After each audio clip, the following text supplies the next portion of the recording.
کاروبار کے اندر کبھی کھو نہ جائیں کہ اپنے رب کو بھول جائیں۔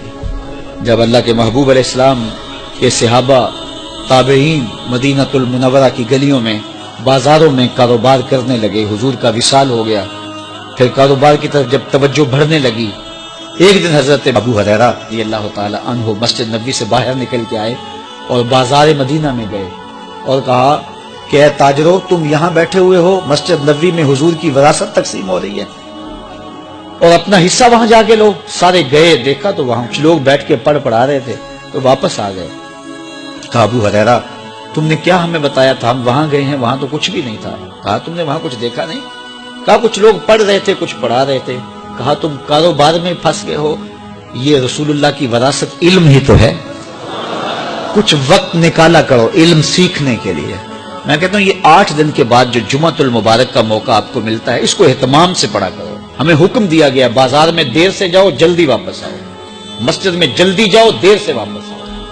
یہاں جتنی جلدی آؤ گے اتنی برکتیں ہوں گی۔ یہاں بیٹھنا بھی عبادت ہے، سانس لینا بھی عبادت ہے۔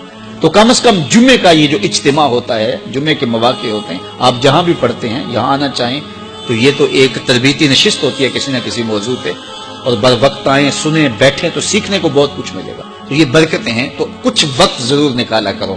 اللہ ہمیں جو عطا کرے اپنے کرم سے اس پہ قناعت نصیب فرمائے، چونکہ قناعت اگر نہیں ہے تو جتنا بھی مل جائے کبھی پیٹ نہیں بھرتا۔ اور حضرت شیخ سعدی بولے پیٹ تو بھاری جاتا ہے، آنکھ ہی نہیں بھرتی۔ یہ بھرتی نہیں، اس کو 2 چیزیں بھریں گی، یا صبر کا پانی یا قبر کی مٹی۔ تو یہ سب کچھ یہاں رہ جانے والا ہے۔ اللہ نے جو دیا ہے اللہ آپ کو اور زیادہ دے۔ کاروبار کرو، محنت کرو، لیکن اپنے لیے وقت نکالو، اپنے امور علم کے لیے وقت نکالو، اپنے بچوں کے لیے وقت نکالو۔ ہمارا مقصد زندگی کمانا نہیں ہے، یہ ہمارا ایک ذیلی مقصد ہے، ذیلی مقصد۔ ہمارا حقیقی مقصد جو ہے وہ اللہ کو راضی کرنا ہے، اور اسی کے لیے ہم اس دنیا پہ آئے ہیں، اور اس کے لیے ہم وقت دیں۔ اللہ آپ سب کو سلامت رکھے اور فراوانی رزق، فراوانی علم، فراوانی رضائے الہی سے مالا مال فرمائے۔